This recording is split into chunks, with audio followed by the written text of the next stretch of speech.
दोस्तों नमस्कार, जय माता दी। स्वागत करती हूँ आपका अपने इस चैनल में, जिसमें आप सुनते हैं सनातन धर्म से जुड़ी कथा, कहानियाँ व अन्य पौराणिक कहानियाँ। दोस्तों आज नवरात्रि का 8वां दिन है और नवरात्रि के 8वें दिन माँ महागौरी की पूजा उपासना की जाती है। नवरात्रि के ये 8 दिन कब बीत गए पता ही नहीं चला। अब हम नवरात्रों की लगभग आखिरी पड़ाव पर हैं। नवरात्रों के इन 9 दिनों में देवी दुर्गा के 9 रूपों की उपासना और पूजा की जाती है, लेकिन नवरात्रों के 8वें और 9वें दिन देवी दुर्गा के 9 रूपों के प्रतीक में कन्या पूजन का भी विधान है, जो इस पर्व के महत्व को और भी बढ़ा देता है। महागौरी को भगवान गणेश की माता के रूप में जाना जाता है। नवरात्र के 8वें दिन माँ के 8वें स्वरूप महागौरी की उपासना की जाती है। माँ की 4 भुजाएं हैं। वे अपने हाथ में त्रिशूल धारण किए हुए हैं, दूसरे हाथ में अभय मुद्रा है, तीसरे हाथ में डमरू सुशोभित है तथा चौथा हाथ वर मुद्रा में है। माँ का वाहन वृष है, साथ ही माँ का वर्ण श्वेत है। माँ गौरी की कथा इस प्रकार है। अपने पूर्व जन्म में माँ ने पार्वती रूप में भगवान शंकर को पति रूप में प्राप्त किया था और इसके लिए उन्होंने बहुत ज़्यादा कठिन तपस्या और कई हजारों वर्ष तक तपस्या की थी। तब जाके माँ ने भगवान शिव को पति रूप में प्राप्त किया था। शिव जी की प्राप्ति के लिए कठोर तपस्या करते हुए माँ गौरी का शरीर धूल मिट्टी से ढककर मलिन यानी काला हो गया था। तब शिव जी ने गंगा जल से इनके शरीर को धोया। तब गौरी जी का शरीर गौर व दैदीप्यमान हो गया। तब ये देवी महागौरी के नाम से विख्यात हुई। नवरात्रि के दिनों में माँ गौरी की उपासना का सबसे बड़ा फल उन लोगों को मिलता है जिनके विवाह में विलंब हो रहा हो या कोई परेशानी हो रही हो, और माँ कुंवारी कन्याओं से शीघ्र प्रसन्न होकर उन्हें मनचाहा जीवन साथी प्राप्त होने का वरदान भी देती हैं, क्योंकि महागौरी जी ने खुद तप करके भगवान शिव जी जैसा वर प्राप्त किया था। ऐसे में वे अविवाहित लोगों की परेशानी को समझती है, उनके प्रति दया दृष्टि रखती है।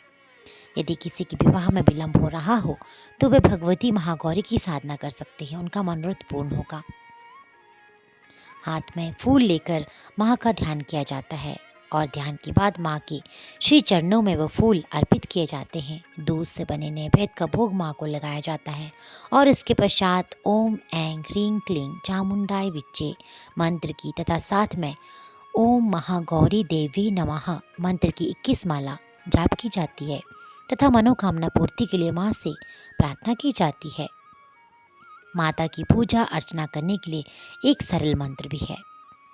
या देवी सर्वभूतेषु माँ गौरी रूपेण संस्थिता नमस्तस्यै नमस्तस्यै नमस्तस्यै नमो नमः। और इसका अर्थ है कि हे माँ सर्वत्र विराजमान और माँ गौरी के रूप में प्रसिद्ध अम्बे, आपको मेरा बार बार प्रणाम है। हे माँ मुझे सुख समृद्धि प्रदान करो। भगवती महागौरी का ध्यान, स्तोत्र और कवच का पाठ करने से सोम चक्र जागृत होता है, जिससे आगे आ रहे संकटों से मुक्ति मिलती है, पारिवारिक दायित्व की पूर्ति होती है व आर्थिक समृद्धि होती है। माँ गौरी ममता की मूर्ति है, जो अपने भक्तों को अपने पुत्र पुत्री के समान, अपने बच्चों के समान प्रेम करती है। और दोस्तों सबसे ज़्यादा बड़ी बात तो ये होती है कि पूजा में भाव क्या है, श्रद्धा कितनी है। भले ही हम कितनी भी सारी चीज़ें भेंट कर दें, लेकिन अगर श्रद्धा का भाव ही ना हो तो उन चीज़ों का भगवान के लिए कोई अर्थ नहीं है, क्योंकि भगवान को किसी चीज़ की कोई ज़रूरत नहीं है, ना ही कमी है। वो तो सिर्फ श्रद्धा और भाव के भूखे होते हैं। हमारे द्वारा की गई श्रद्धा में कितना भाव है, कितना प्रेम है, कितनी भक्ति है, इसी से भगवान संतुष्ट हो जाते हैं।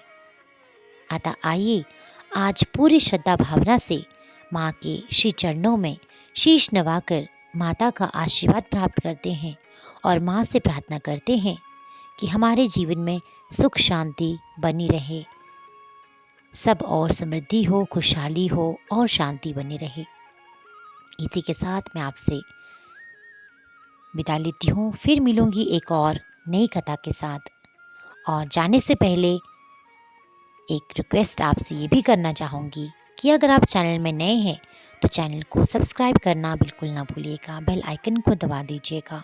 और अगर ये कथा कहानियों का कार्यक्रम आपको अच्छा लग रहा है तो इसे लाइक और शेयर ज़रूर से करते रहिएगा। आपका दिन शुभ हो।